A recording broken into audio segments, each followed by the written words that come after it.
también estaba consciente que era el rey y también conocía la ley. Y sin embargo tomó la decisión de censar al pueblo de Israel, cosa que era prohibida en la ley, porque esto era algo que incitaba al orgullo, a la soberbia, a la grandeza y todas esas cosas que hacen que el hombre peque delante de la presencia del Señor. Por eso es que hablamos de restauración. Cuando hablamos de restauración es porque algo necesitamos restaurar en nuestra vida. Gloria al Señor.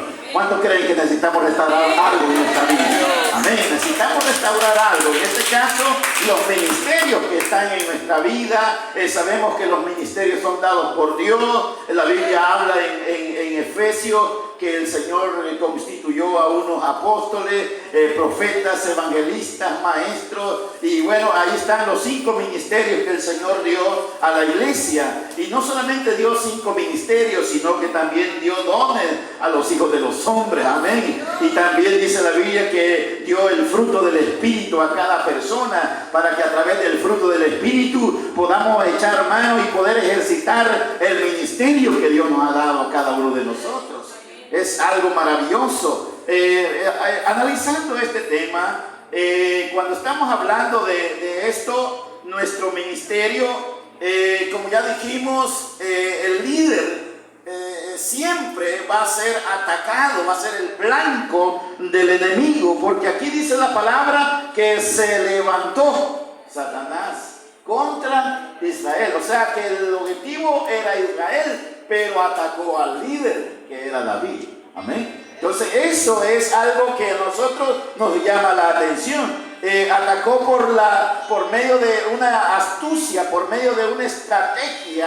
El enemigo siempre usa una estrategia para atacar al líder, para atacar la obra, para atacar a la iglesia. La iglesia debe estar consciente que vive una batalla en el Señor, vive una batalla espiritual y que no la va a ganar sino con la espada del Espíritu, con el poder del Espíritu Santo. Vamos a ganar la batalla. La palabra del Señor dice que este espíritu vino para incitar a David a hacer algo que iba a entrar en una forma pecaminosa delante de Dios.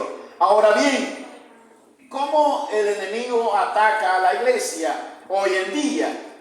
Hoy en este tiempo la iglesia se ve atacada por la tradición, dando mayor valor a la tradición y no a la palabra. Nosotros sabemos que la Biblia es la autoridad máxima sobre nuestra vida y que la palabra de Dios juega un papel importante en nuestra vida y desarrollo de nuestro ministerio, y por lo tanto ella debería ser la que nosotros debemos acatar y obedecer, porque el Señor dijo que toda potestad me es dada en el cielo y en la tierra. Y entonces el Señor dio orden a sus discípulos de ir y hacer discípulos a todas las naciones, predicando y enseñando el evangelio del reino. Entonces Dios nos ha dado una misión, Dios nos ha dado un ministerio, Dios nos ha dado una orden, y nosotros no estamos para obedecer tradiciones, sino la palabra que viene de parte de Dios.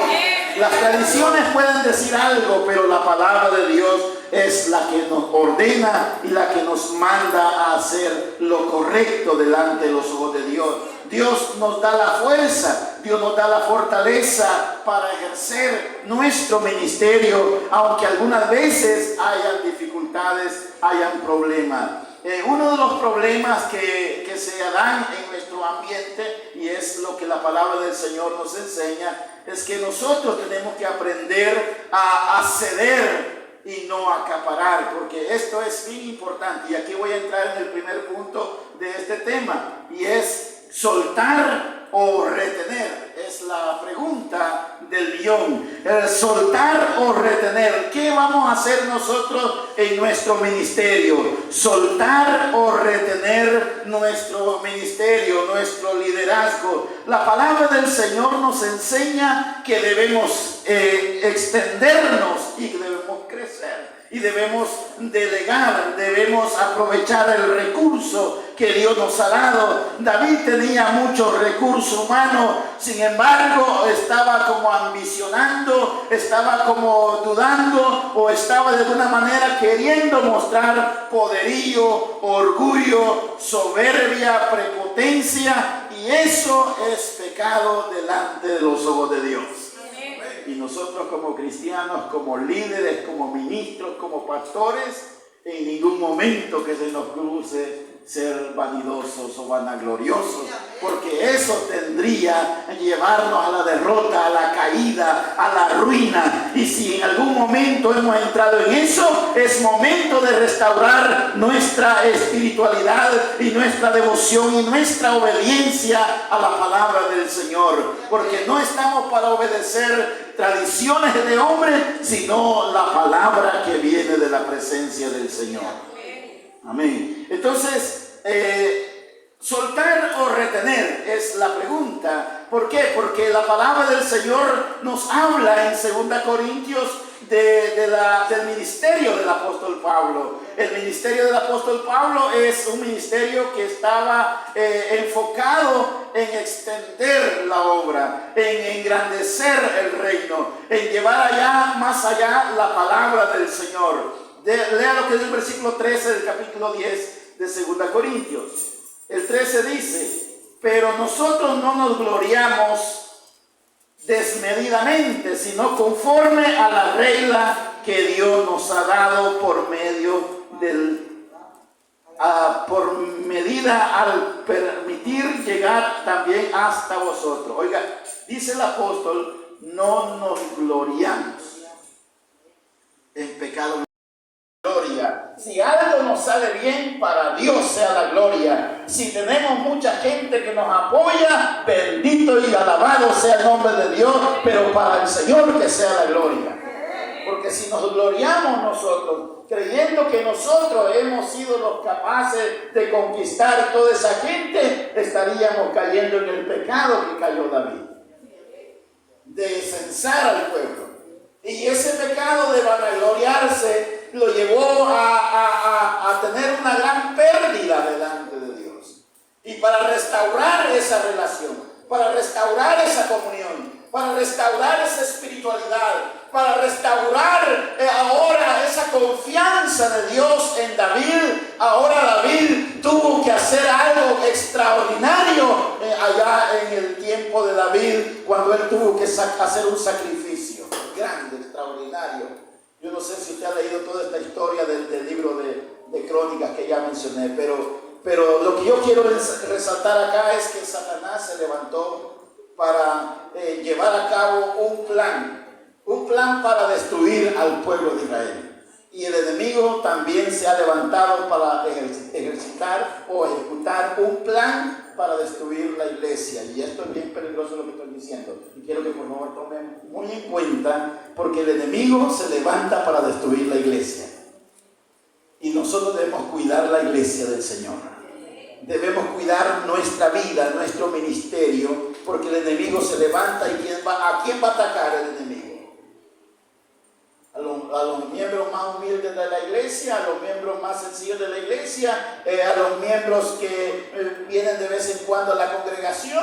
No, el enemigo va a atacar a la cabeza de la iglesia, al líder de la iglesia.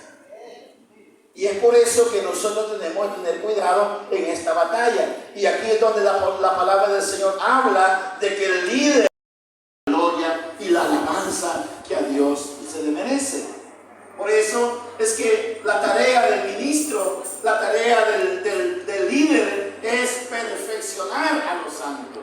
La tarea del ministro es perfeccionar a los miembros para la obra del ministerio. Eso lo dice el apóstol Pablo en Efesios capítulo 4, versículo 11, que ya lo he citado. Y mencionando el apóstol esta palabra, dice que el Señor constituyó a unos apóstoles y también a otros evangelistas, pero dice que los constituyó para la edificación del cuerpo de Cristo, Él constituyó a los ministros, a los pastores, para que ellos perfeccionaran a los santos para la obra del ministerio. En otras palabras, nosotros como pastores, como ministros, como maestros, no estamos para detener a la gente para nuestro servicio, sino para perfeccionarlo y enviarlo a la obra del Señor, para que el reino de Dios se engrandezca y la obra de Dios crezca de una manera grande y poderosa. Por eso dice la palabra que nosotros debemos soltar los ministerios, no retenerlos. Porque cuando nosotros retenemos los ministerios y no los soltamos, ¿qué estamos haciendo? Estamos dando o atrayendo gloria para nosotros mismos. Y eso es pecado delante de los ojos de Dios. Claro que es pecado.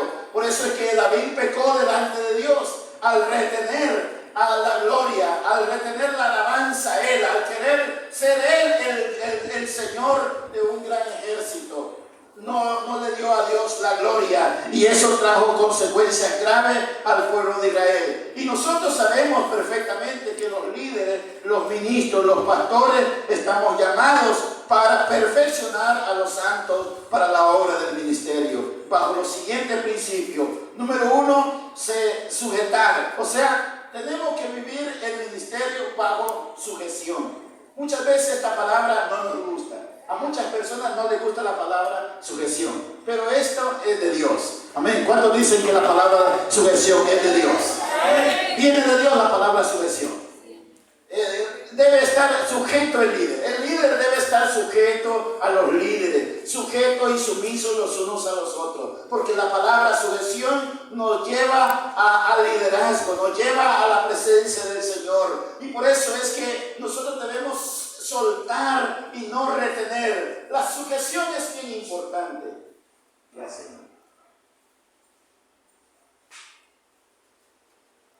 La sujeción es bien importante porque esto nos ayuda a estar bajo cobertura, bajo la presencia del Señor. ¿A cuánto le gusta estar bajo la presencia del Señor?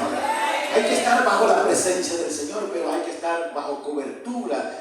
Y esto significa que tenemos que tener sujeción.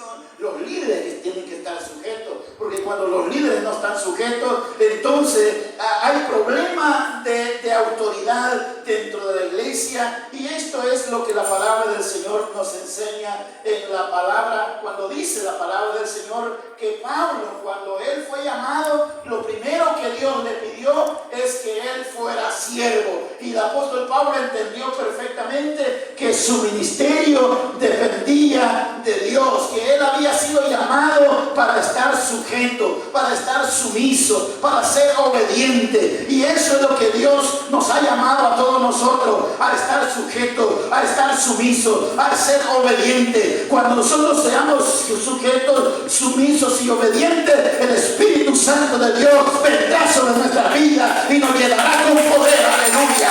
Porque allí es donde la gloria de Dios se manifiesta, donde hay sujeción, gloria a Dios. Pero donde hay vanagloria, soberbia, orgullo, el Espíritu Santo no puede obrar. Amén. Ahora bien, hay otro término que también se usa, y es que nosotros no debemos ir más allá de nuestros límites. Y eso es lo que también la palabra del Señor establece. Y nosotros sabemos que no debemos ir más allá de lo que Dios nos ha determinado que debemos hacer. Porque cuando vamos más allá, nos estamos saliendo del límite que Dios nos ha puesto en nuestro liderazgo, en nuestro ministerio. Y eso es algo que afectará gravemente la funcionalidad de la iglesia. La iglesia no funciona perfectamente cuando los líderes van más allá de sus funciones, cuando no respetamos los límites que Dios ha establecido para cada persona. Por eso es que cada líder debe respetar los límites y estar sumisos los unos a los otros, como dice la palabra del Señor. Así que el apóstol Pablo es uno de los ejemplos que yo tomo para hablar de un hombre que soltó y no retuvo. Un hombre que aprendió a soltar a sus ministros, aprendió a soltar a sus obreros, aprendió a soltar a sus discípulos y no retenerlos. porque cuando nosotros retenemos a la gente bajo nuestra cobertura, bajo nuestra ala, y no les soltamos para que desarrollen sus ministerios, no los capacitamos, no los dirigimos, no los ministramos y no les entregamos áreas de servicio, entonces estamos creando nuestro propio reino y no el reino de Dios. Amén. Imagínense lo que estoy diciendo. Es una gran tarea de liderazgo, soltar. O sea, si nosotros recibimos 10 discípulos, de los 10 discípulos, tal vez retengamos a 1 o 2, pero los 8 o 9 tienen que irse. Amén. Porque Dios ha llamado a las personas a ser discípulos y a perfeccionarse para la obra del ministerio. Amén.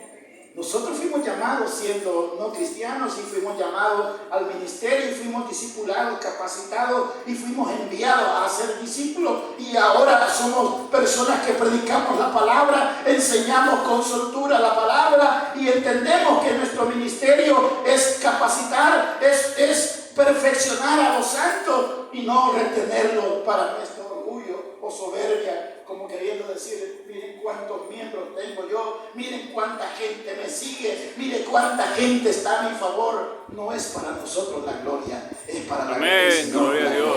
Es para Él la alabanza, es para Él la gloria, aleluya. Si nos siguen, gloria a Dios, pero deben seguir a Jesucristo, porque Él es el Señor y el blanco de nuestra vida, gloria al Señor. A nosotros nos basta uno, con que uno nos siga ya es suficiente, pero para el Señor sea la multitud.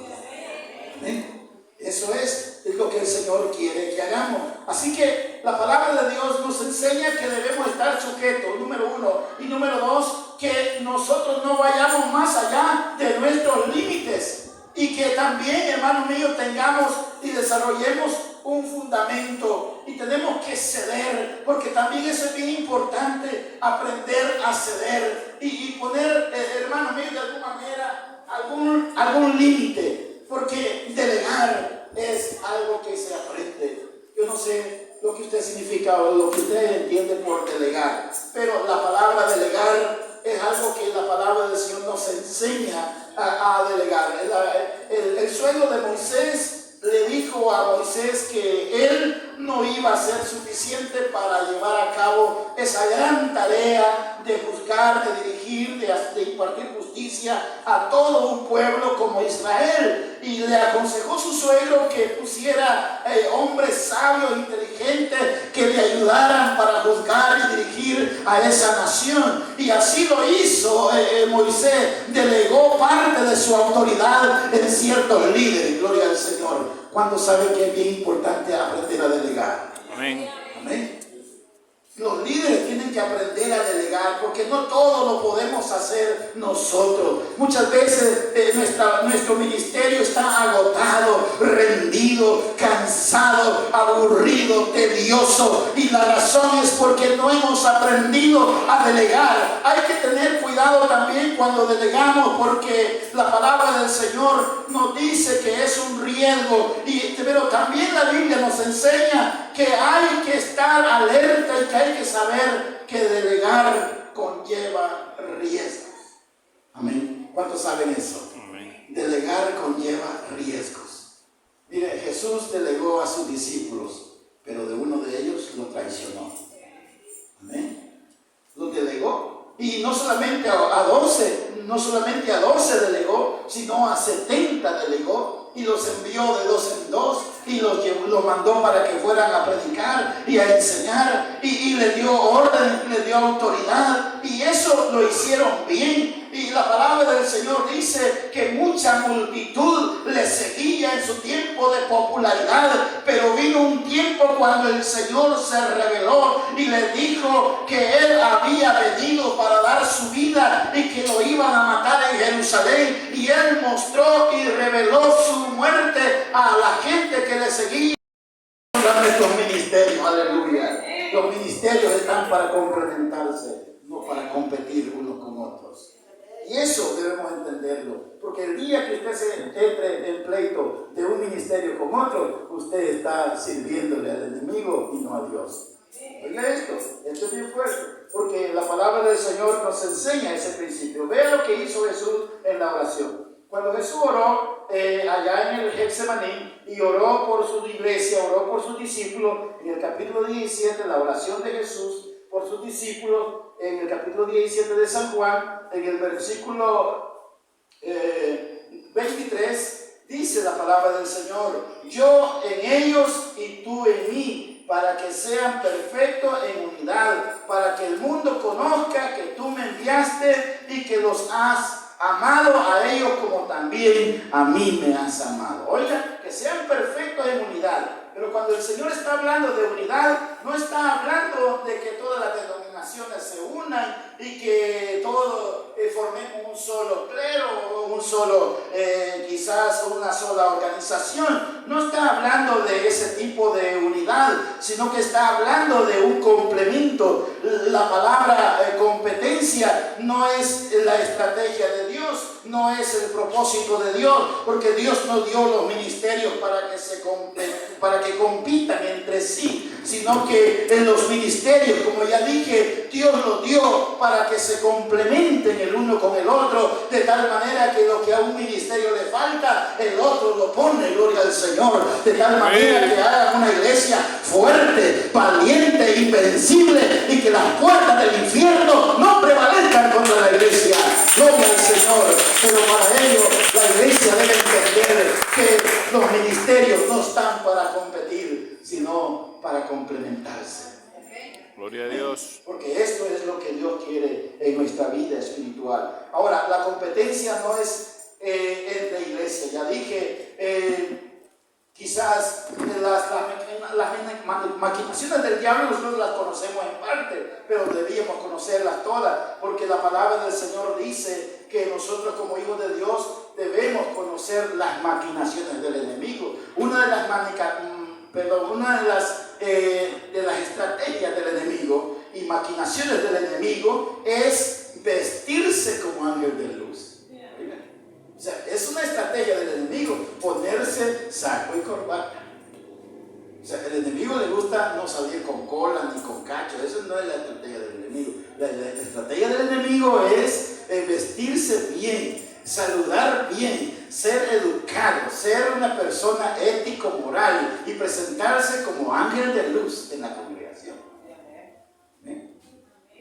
Y usted le da la bienvenida. Y dice: bienvenido, hermano. Amén. Y no sabe que es el diablo. Él no sabe que es el enemigo el que se ha metido. Amén. Tenga mucho cuidado. Abra bien los ojos, por favor. Porque miren cómo se le metió Satanás a David.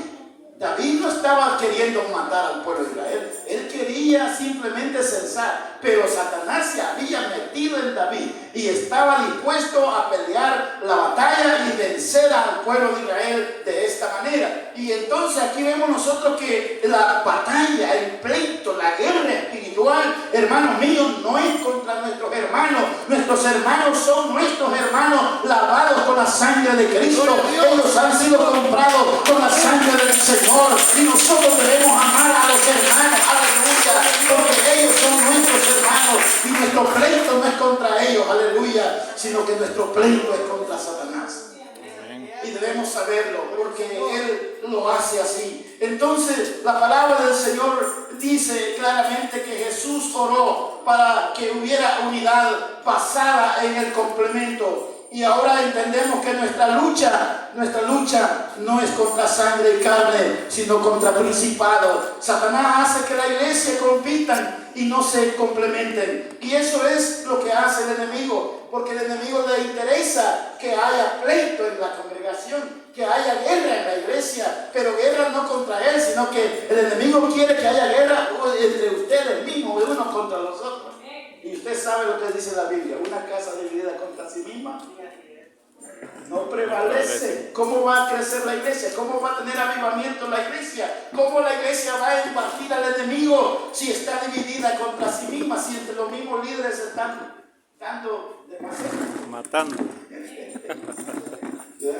no vamos a crecer, no vamos a prosperar. Tenemos que controlar nuestro carácter, nuestro temperamento y levantar la mirada que nuestra competencia, nuestra lucha no es contra los hermanos, sino contra el enemigo que tenemos enfrente. Y es por eso que nosotros como hijos de Dios tenemos que entender perfectamente contra quién luchamos. Satanás hace que la iglesia compitan unos contra otros y no se complementen. Aquí viene una palabra que se llama autoridad.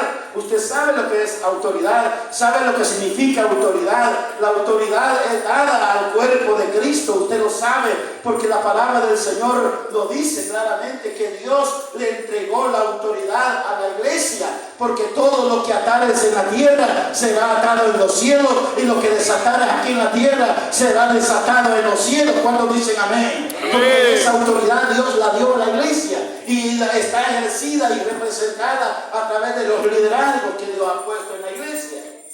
Y es por eso que la autoridad es importante respetarla, es importante no olvidar la autoridad.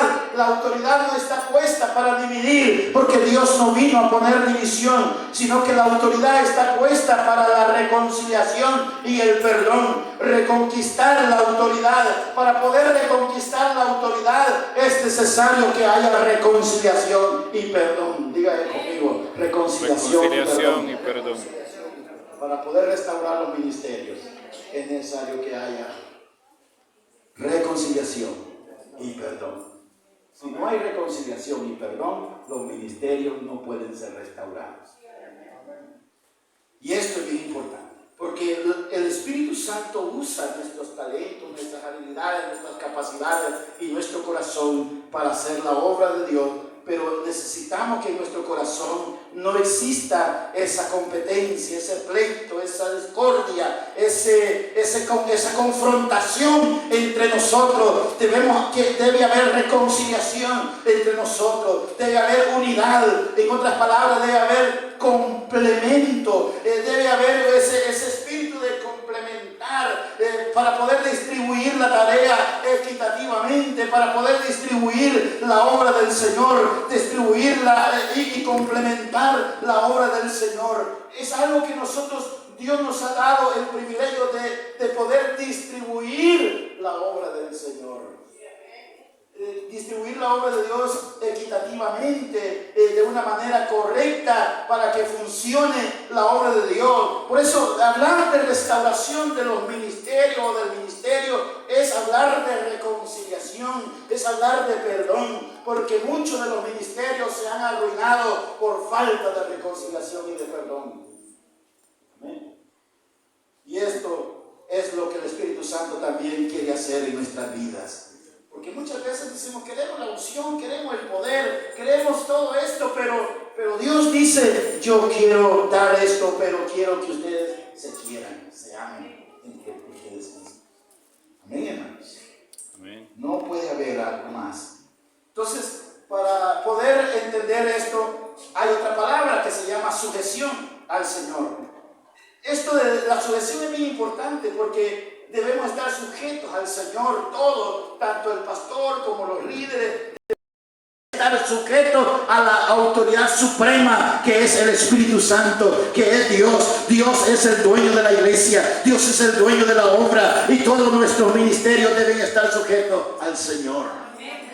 Ninguno de ellos dijo ser dueño de la iglesia en ese entonces. La iglesia era una iglesia poderosa, fuerte en avivamiento, la iglesia de Antioquía, pero ni Saulo ni Bernabé dijeron que eran los dueños de esa obra. Era el Espíritu Santo los dueños, y él dijo: apartarme a Bernabé y a Saulo para la obra que los he llamado. Aleluya. Ojalá hubiera ese avivamiento también aquí en esta iglesia, y dijera: apartarme ¿qué digo yo? A Edwin, apartarme a ¿quién? A Francisco. A Francisco, ¿verdad? Para la obra, lo que los he llamado, ¿verdad? Ojalá el Espíritu Santo y el hermano Toñito dijera: amén, y no le vamos a poner tropiezo a estos líderes para que sigan y trabajen en la obra del Señor, y el Señor los suelta para que sirvan al Señor. Aleluya. Porque esto es lo que Dios hace, y esto es lo que Dios quiere que se haga, que los ministerios crezcan. Que me diste para que sean uno, así como nosotros somos uno. Yo les he dado la gloria de Dios. Dios nos ha dado su gloria y la gloria de Dios la podemos sentir nosotros constantemente cuando sienten la gloria de Dios en su vida, cuando sienten la presencia de Dios. Eso es maravilloso porque el Señor nos ha dado su gloria, pero no para que nos dividamos y nos agarremos, como dice, en competencia, sino para que nos complementemos los unos a los otros. Aleluya. Y que el ministerio de un hermano complemente al otro, y que un ministerio de otro complemente al otro, y que nadie se sienta más ni menos, porque todos somos siervos del Señor, llamados a construir un mismo reino para la honra y la gloria de Dios. Aleluya. Así que en esta noche, que Dios bendiga su vida, que Dios bendiga su ministerio, y que en esta noche haya un espíritu de reconciliación en nosotros, que si hay quizás desacuerdos en nuestra vida, que si hay dificultades en nuestra vida, podamos nosotros de alguna manera sacarle provecho y podamos unirnos para servir al Señor, porque esto es lo que Dios quiere en nuestra vida. Recordemos siempre que los ministerios son para complementarse y no para competir. Porque David sabía eso, y David lo entendió hasta después que ya había sufrido el juicio de Dios, porque Dios le había dado un gran ejército, pero no para que él se vanagloriara, sino para la honra y la gloria de Dios, y que reconociera el señorío de Dios sobre su vida y sobre su trabajo o autoridad que Dios le había dado. Pero he aquí nosotros aprendemos una gran lección, y la lección es que Dios nos ha dado su gloria, y nos ha dado su presencia, nos ha dado su gracia, nos ha dado su Espíritu Santo, pero no para competir entre nosotros, sino para complementarnos y hacer que el reino de Dios crezca y florezca, y hagamos de esta obra una gran obra para la gloria de Dios. Que Dios les bendiga a todos. Amén.